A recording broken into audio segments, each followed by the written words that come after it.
Iran is coming in from the cold after a long period of economic sanctions and international isolation. I'm here at the opening of the inaugural Financial Times Iran Summit, and here with me is Dr. Mohammad Nahavandian, the Chief of Staff to President Rouhani. Dr. Nahavandian, we've just seen elections in Iran. I wonder what impact will they have on the government's economic policy? Will we have a bit more predictability? Of course, I think this level of political participation lowers the political risk for any economy and gives strong support to government for implementation of its policies. And was it a victory for liberal Democrats, or was it a victory for pragmatic centrists? It was victory for Iran because it showed that we do have real democracy, real participation of people, of course, variety of different political opinions, but at the end it was the Iranian society which showed its resolve to decide for its own destination, and that is good for economy as well. Now, as we know, Iran is not China. Iran is not a monolithic country. There are powerful opposition forces in Iran to the policy of opening up and also liberalization.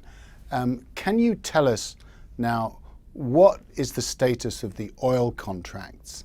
So we have revised our framework of the contracts, and that is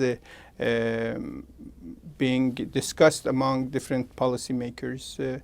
The talk that has been going on and the seminar which was held in Iran was to get the most opinions from different views. It is not finalized yet, so it is open for comments.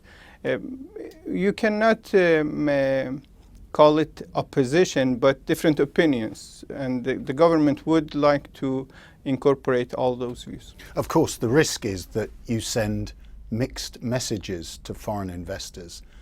Can you assure us today that these contracts, these oil contracts, will be intact? Of course. And perhaps unveiled in the next few weeks, months? Of course. Government is has decided to go ahead with the expansion of the oil industry, and the foreign investment is required for this. Of course, both sides have to be happy with the contract, and that will be what it happens. Little bit of hard bargaining then from the Iranian side, perhaps. Yeah. Iranians are known for that bargaining power. Yes, we've seen that over the years in all sorts of areas, including the nuclear negotiation. Yes. But in the end, there was an agreement. It was win-win result. As you said. Yes. Let me just turn to the financial sanctions, which, as you know, are still causing companies a lot of concern. The American sanctions are still quite severe. Have you managed to obtain any signals from European governments that they're trying to find ways to ease the impact of these sanctions and reassure investors looking for credit? Both European governments and the American government have committed themselves to facilitate ordinary business with Iran. All secondary sanctions of the United States is over now, and OFAC has committed itself to give the signal to all financial institutions, as long as they go with the guidelines which European and Americans have issued. There will be no problem. So non-U.S. financial institutions will have no problem whatsoever.